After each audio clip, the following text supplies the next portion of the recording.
MirrorMask is a 2005 fantasy film, a dark fantasy film from Dave McKean, written by Neil Gaiman. And it's a film I somehow missed entirely and just recently caught. The visuals in this film are just beautiful and unique. It's unbelievably 20 years old now, and I never heard of it until this week. But the look of the film is timeless, so it doesn't really age. A lot of the look comes from Jim Henson's creature shop, which surprised me because I didn't notice any of the type of creature that you'd expect from them. There's a sort of whimsy, I guess, to some of it that might be more Henson, but a lot of it is also a bit disturbing in a great way, but was unexpected. And it's all in service of the story, our hero's journey. 15-year-old Helena, who wakes up in a twilight world between sleep and waking, identity and masking, also between light and dark, life and death. Her mom is in the hospital, poised in between life and death, and Helena feels responsible for her predicament. So we get this sort of bisected, stylized world, which seems like it's slowly being overtaken by the shadow side. And Helena is given a quest to find the MirrorMask to restore balance between the two extremes, the two halves of this world, halves of herself and of her future, halves of her mother and family and so on.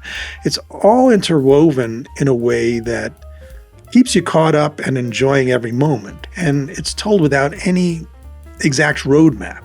It's kind of like growing up, which I liked.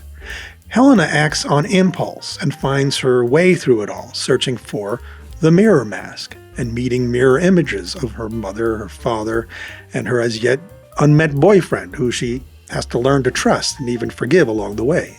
With all these balls in the air in a mesmerizing environment, this mirror world, it's no surprise that we're never quite on top of things, and I prefer that, actually, to a story that seems too easy to understand and doesn't challenge you or what you bring to it.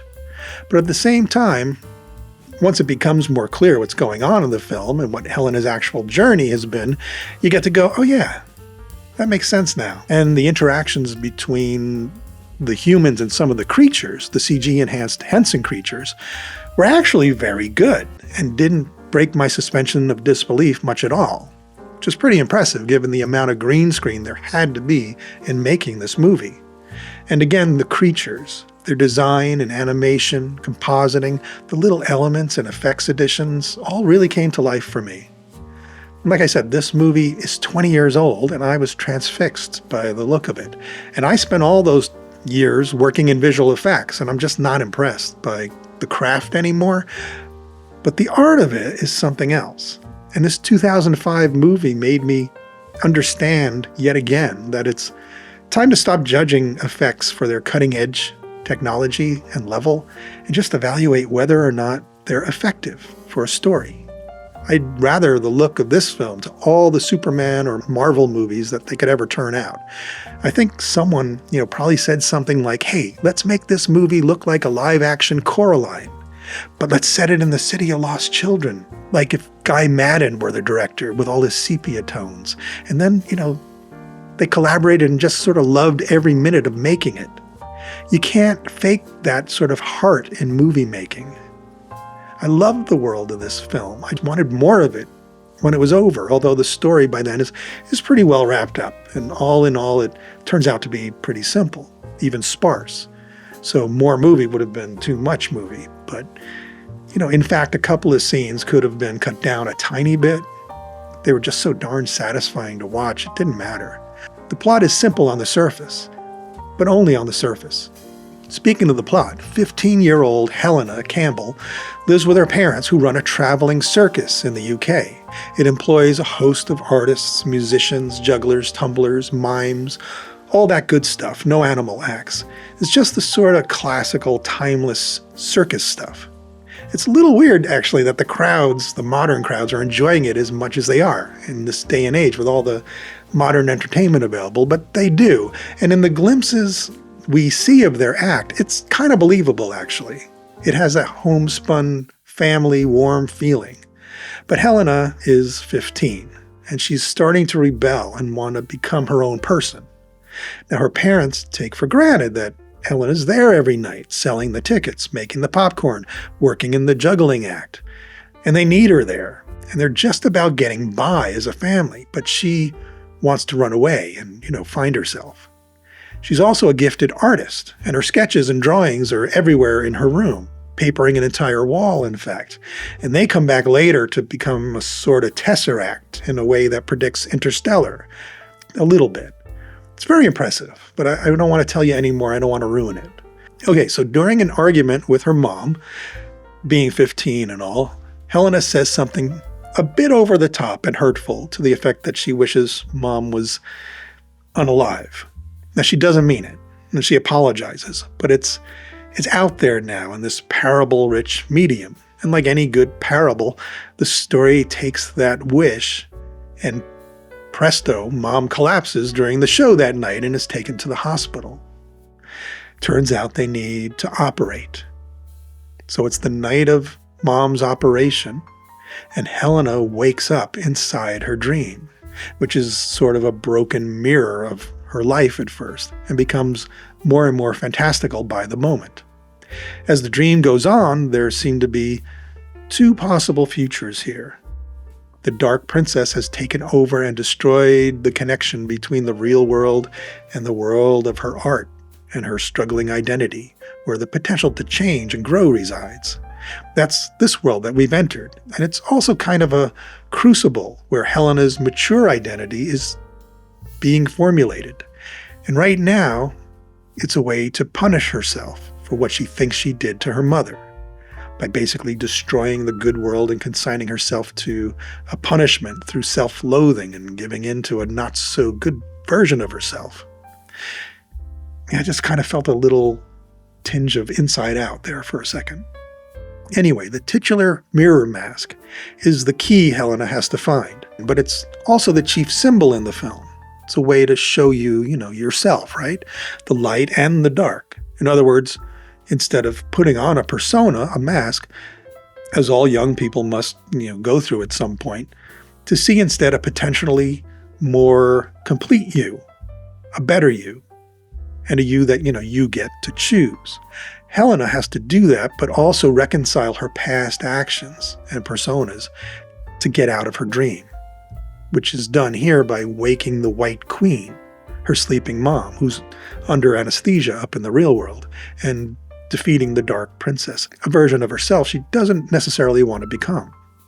Basically, she has to grow up. Now, is it a little cheesy in concept? Sure. But so are most fantasy coming-of-age stories. If you rewatch Willy Wonka, all the kids in that movie are on-the-nose representations of some trait that they need to grow up out of. And the extreme filmmaking is, the spoonful of sugar that helps the medicine go down. This movie takes another tack, and that is to make the lessons even more esoteric, couch them even more in riddles and a somewhat murky quest. But all the while, you still sort of know we're on this defined journey to selfhood. And some of the vagueness and poetry in the film opens it up a bit for you to populate and inhabit. Instead of, telling you that selfishness is bad, Veruca Salt, you get to decipher things a little bit and inject maybe a bit of yourself into the story in the process of watching it. So is one way of telling a story better than the other? Not necessarily. I kind of like this way. It's broad enough to work for young people, but still rewatchable today for those same once young people. I bet there are probably folks in their late 20s or 30s now who consider this a classic, or at least a cult classic, and were very affected by it because they saw it at just the right moment in their life. And it deserves that distinction, in my opinion. I'm an old fart, and I enjoyed it, really, a great deal. So why did MirrorMask disappear? I'm kind of confused. I think it's maybe an audience issue, maybe a marketing misfire. The kids who are at the age to benefit from Helena's journey, if you're, somewhere between 10 and 15 when this movie comes out, mostly we're not going to stomach how dark it is sometimes, I think. With a visual style that's very psychological horror, almost cosmic horror style. But who else are you going to market it to? It's still a 15-year-old girl's coming-of-age story. But here's the thing. You maybe need this sort of story when you're 15, but turns out most of us still need it when we grow up. You're constantly defining and redefining yourself, making mistakes, having nightmares about them, and growing up some more. Even at my age, I think that's why I enjoyed it. Growing up never stops. So it's worth revisiting if you saw it back in the day, and it's worth rewatching now, or worth watching now for the first time if you missed it entirely. It's equal parts stylistically, I think, Nocturna and The Painting, another film we saw, City of Lost Children, Dark Crystal, and weirdly, that dream episode of Sarah and Duck, if you know what I'm talking about, if you're a parent. And it's an earlier Neil Gaiman script, and the closest thing really to a live-action Coraline that we're likely ever to see, with all that sort of other mother lore going on in the film, starting out as a seed in this movie and maybe growing into that movie eventually. And speaking of City of Lost Children, I just watched T.S. Spivet, Jean Genet's 2013 film, and I frankly didn't feel that movie earned his extreme visual stylization. And then I immediately saw MirrorMask and thought, yeah, this should have been his next movie. This one earns the extreme style more than T.S. Spivet did. And, that's without Jean Genet ever coming near it. MirrorMask, it's not a perfect film, but it is a beautiful and engaging film. And you just can't look away from it. I can't say it enough. The symbolism starts out, being a bit on the nose, but then just becomes complex enough to be interesting. You start out asking, what is a mirror mask? It seems like it might be simple. Sounds like an exercise in finding yourself, right?